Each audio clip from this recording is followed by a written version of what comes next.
I tried to clean up the lever cap, first removing the heavy rust and pitting with sandpaper.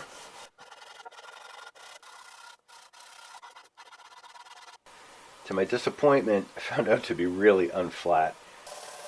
So I went to my belt sander, which of course is much more aggressive, and it removed a lot more metal.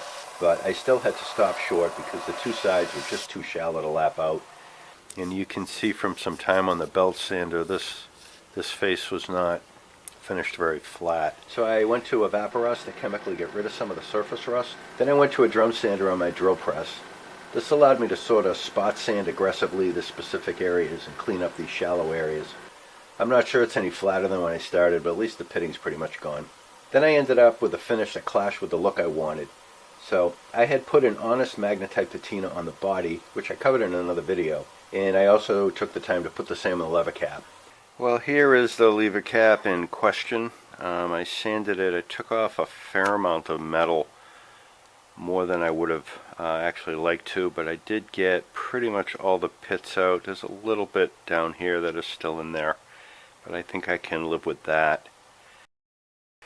In comparison, this is a nickel-plated lever cap. I nickel-plated myself using nickel acetate.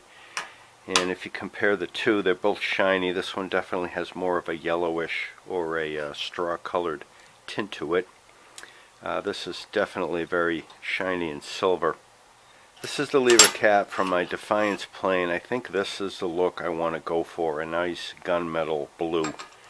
As I look at this area up here has a nice blue color to it. Down here, slight hints of red or orange, but definitely strong tones of grays and blues, and I think this is very attractive.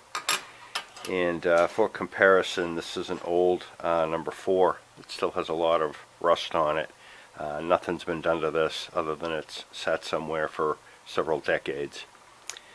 And I think the goal is going to be to take this and try to make it look like that. And again, for comparison, I've got these old tools that have that same patina on it, and it's not too different from the color of my table saw cast iron top. My camera failed, so I didn't quite get all the shots that I wanted, but the procedure is pretty much the same as what I've shown before. You put a corrosive solution on the bare metal, which will cause a healthy layer of surface rust. My solution's 1 cup hydrogen peroxide, 1/4 cup white vinegar, and a couple teaspoons of salt. It helps if the part is warm. Here you can see there's already a heavy coat of rust on it, and I'm brushing a little bit more of the solution on for good measure. Then when that's set, you put it in boiling water for a few minutes. The low oxygen and heat transforms the hematite, which is Fe2O3, into magnetite, which is Fe3O4. Now, I'm not a chemist, but I understand the heat drives a little of the oxygen out and induces the transformation. Just look at that beautiful, nasty, dark, yucky finish. Looking good. Now, part of this nastiness is just surface layers of loose rust. So the next step is to lightly abrade the surface to get the loose crap off while not hurting the patina. I'm using a very fine metal wire wheel at a low speed on my drill press. Cleaned up, there's definitely a gray in the part. Looks better already. This thing could pass for, 5 years old. Now for the second coat, it's foaming because the part is still warm from the boiling. Look at how fast the orange rust forms. Subsequent passes increase the thickness of the magnetite, which makes it darker and grayer to the point, looking really deep blue to an almost black. I did 6 or 7 coats on this guy, but I ran out of patience. I've read it can take 10 or 20 coats to get a really dark patina. So here's the results so far. This was the shiny lever cap that we were trying to darken, and there it is compared to the Miller's Falls that has the nickel plating. The Defiance hand plane, this was the look I was trying to mimic, and here is an old number 4, again for comparison. So I'm trying to build up a finish reminiscent of a nice steel old tool on this. I may have polished it a bit much. It's a little splotchy, which I think is okay, and I think when we oil it, it's going to darken a shade or two and hopefully look pretty good.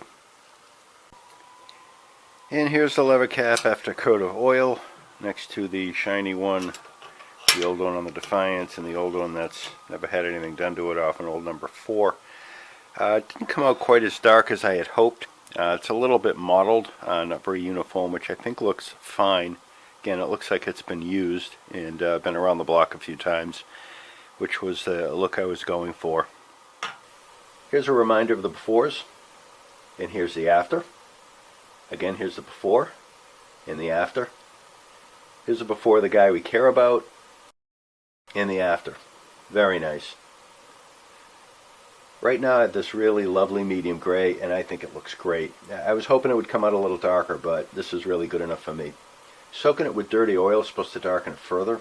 Unfortunately, I only have clean oil, which will deepen it half a shade or so. I've said this on other videos, but I think it's worth repeating. There are lots of ways to put gray on iron and steel, and I guess technically it's all a patina. You can buy a patina in a bottle, for example, and even a Vaporus will put a dull gray on the iron and the steel. But neither of these are magnetite, which is the natural patina that comes with age. That's why I take the time to do it the way I do it. It's the same patina that you'd get from many years of use. And I'm not saying this is the right way or the best way or the only way to do it. Hey, it's your plane, you do what you want with it, and hopefully you'll share. We'll leave the patina police to the knuckleheads in Washington. The knob and tote nuts were pretty messed up from previous owners' carelessness with screwdrivers. I had to spend some time carefully reshaping the crowns to make them look more original. This of course removed the patina, and I ended up with shiny brass, which I knew would stand out in the finished plane. Luckily, the technique to dull brass is pretty simple. You just suspend it in vinegar vapors for a while. I coated the waist of the nuts with blue tape to protect it a little bit. I didn't want the sides to get too dark. I put it in this little container for about 8 hours, and I was really pleased with the results. I don't know if the patina is chemically the same as that which would form naturally, but hey, it looks right. With the patina work done, I assembled the plane, and here's how it looks. I love it. Came out just the way I wanted it. It's tuned up. It performs great. Best of all, it has the look of a well-cared-for old tool that's been used for decades. Well, I hope you enjoyed this video. This is the 4th in a series of all the work I did on this Vaughan and Bushnell. If you haven't already checked them out, I invite you to do so. I have them in a playlist on my channel if you're having trouble finding them. Thanks for stopping by. Hope to see you guys all in the next video.